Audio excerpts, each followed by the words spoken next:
War did not come to Westeros with men. In the dawn of days, the children of the forest fought the giants.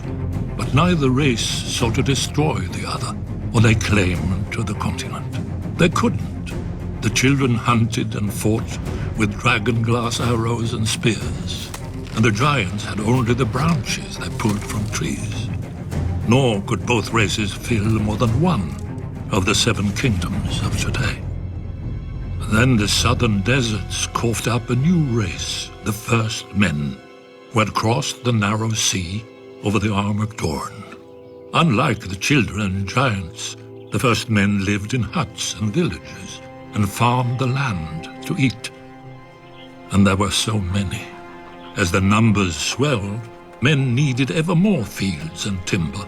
Of course, they saw that the great forests could provide both. When they cut into the deep woods, however, they stumbled on a strange sight. A white tree with red leaves and a face staring back at them. At first they were afraid, but the face never spoke, even when the axe bit into it. The first men didn't know what a weirwood was.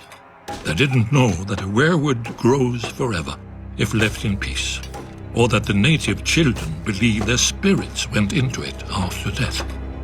The children had no letters or runes, all of the history, songs and prayers, only the trees remembered.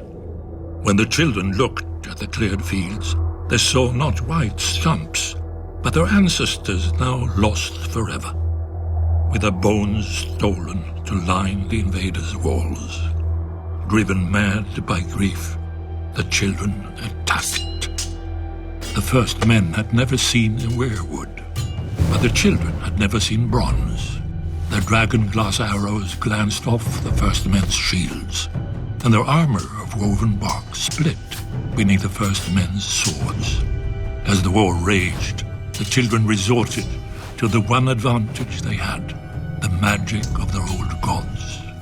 Their green seers enlisted dire wolves and snow bears, cave lions and eagles, mammoths and serpents.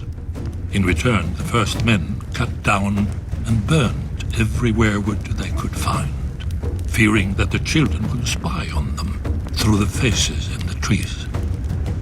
The children became desperate. Their green seers called down the Hammer of Waters to break the Armored Dorn, destroying the bridge that men crossed into Westeros, and to flood the neck to contain men to the south. But the first men would not be stopped.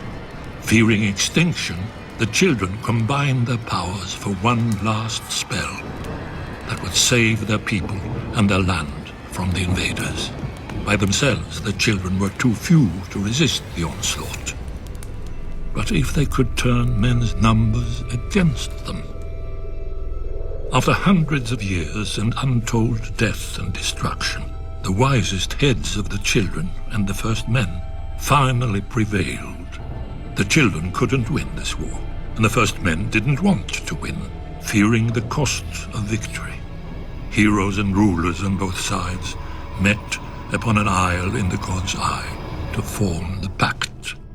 The children gave up all the lands of Westeros, save for the deep forests, and the first men swore that they would no longer cut down the weirwoods.